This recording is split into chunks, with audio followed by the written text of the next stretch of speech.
যুক্তরাষ্ট্র আর ইসরায়েলের ফাঁদে পড়ে পুড়ছে মধ্যপ্রাচ্যের মুসলিম দেশগুলো। ট্রাম্প নেতানিয়াহুর বাহিনী একের পর এক ইরানে হামলা করছে, আর তার প্রতিশোধ নিয়ে পার্শ্ববর্তী দেশগুলোর মার্কিন স্থাপনায় হামলা করছে ইরান। যুদ্ধের এমন পরিস্থিতির মধ্যেই ইরানকে গুঁড়িয়ে দিতে অনুরোধ করেছে সৌদি আরব। তবে বসে নেই ইরানও। তাদের পাল্টা জবাব এখন আর শুধু মার্কিন সামরিক স্থাপনায় সীমাবদ্ধ নেই, রাষ্ট্রীয় বিভিন্ন গুরুত্বপূর্ণ স্থাপনাও ধসে যাচ্ছে ওই হামলায়।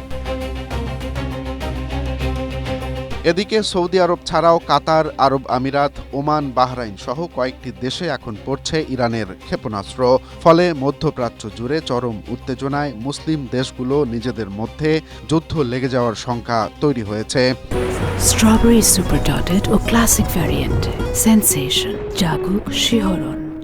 ইরান ও ইসরায়েলের মধ্যে চলমান সংঘাত এবং লোহিত সাগরে হুতি বিদ্রোহীদের তৎপরতা পুরো অঞ্চলকে অস্থিতিশীল করে তুলছে। সাম্প্রতিক সময়ে সৌদি আরব, কাতার ও কুয়েতে ইরানের হামলার পর সেই সম্ভাবনা আরও নতুন করে দেখা দিয়েছে। যদিও তুরস্ক, বাহরাইন সহ মধ্যপ্রাচ্যের অধিকাংশ মুসলিম দেশ যুদ্ধ এড়িয়ে শান্তি প্রতিষ্ঠায় কূটনৈতিক তৎপরতা দেখাচ্ছে।